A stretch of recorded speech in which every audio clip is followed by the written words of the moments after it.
አራስ እናቶች ልጅ ከወለዱ በኋላ ቀጥሎ መውጣት ያለበት የእንግዴ ልጅ የሚባላል ወይ ፕላሴንታ እሱ ካልወጣ መፍሰስ ወይም ደግሞ ለሞት የሚዳርጋቸው ይሆናል። ልክ እንደዚህ በህይወታችን መኖር የማይገባቸው መውጣት የሚገባቸው ሰዎች ከኛ ጋር ሲቆዩ ብዙ ዳሜጅ። ሰላም የሰው ወዳጆች የሆፕ ሚዲያ ተከታታዮች እንዲሁም የዜዶ ቻናል ቤተሰቦች እንደምን አላችሁ? ደህና ናችሁ ወይ? እግዚአብሔር የተመሰገነ ይሁን። እኔ በጣም ደህና ነኝ። ዛሬ ጠንከር ያለ መልእክት ይዤ መጥቻለሁ ወደ እናንተ። እስከ መጨረሻው አብራችሁ ተከታተሉ። ወደ ገደለው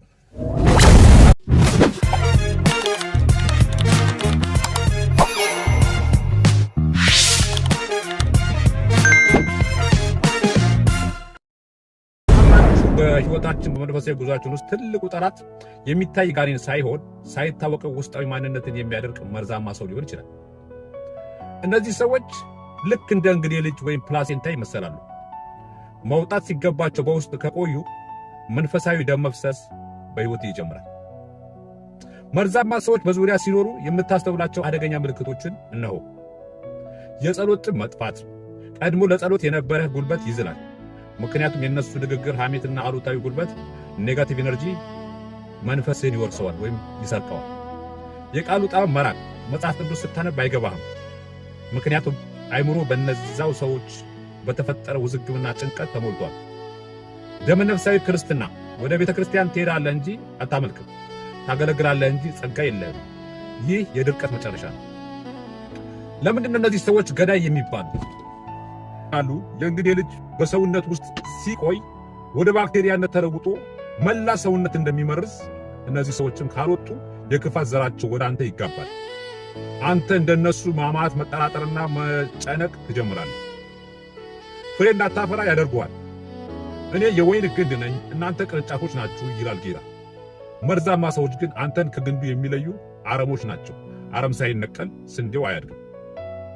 ከነዚህ ሰዎች መለየት ጥላቻ አይደለም፣ መዳን ነው እንጂ። አብርሃምና ሎጥን አስታውሱ። ሎጥ ከአብርሃም ጋር በነበረበት ጊዜ ግጭትና ረብሻ ነበር። ሎጥ ተለይቶ ሲሄድ ግን እግዚአብሔር ለአብርሃም ዓይንህን አንሳና ተመልከት አለው። በረከቱ የታየው ሎጥ ሲለይ ነው። የእንግዴ ልጅ ሲወጣ ሕይወት ይቀጥላል። መውጣቱ ያማል፣ ደም ያስፈስሳል፣ ብቸኝነት ሊሰማ ይችላል። ነገር ግን ያ ካልወጣ ነገ የለህም። ቁርጥ ያለ ውሳኔ በሕይወትህ ልትወስድ ይገባል። ይህ ሰው ለነፍሴ አይበጀኝም ብለህ በልብ መቁረጥ፣ ጓደኝነት ወይም ህብረት ስለወደድክ ብቻ ነፍስን አትገብር። ክፍተቱን በጌታ መሙላት ትችላለህ። መርዛማ ሰዎች ሲወጡ የሚፈጠረውን ባሉነት በጸሎትና በቃል መሙላት ትችላለህ። ያለበለዚያ ሌላ መርዛማ ሰው ያንን ቦታ ይዘዋል።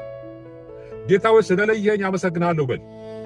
አንዳንዴ እግዚአብሔር ሰዎችን ከህይወት የሚያወጣው ጩኸትህን ሰምቶ ሳይሆን ለቅሶህን ሊያቆም ነው። ካልተገባ ህብረት የሚገኝ ትርፍ ነገ ለሚመጣ ውጥንቅጥ ውስጥ ይከታል። መልእክቴን አበቃው። መልካም ቀን። ዩቲዩብን ሰብስክራይብ አድርጉልኝ።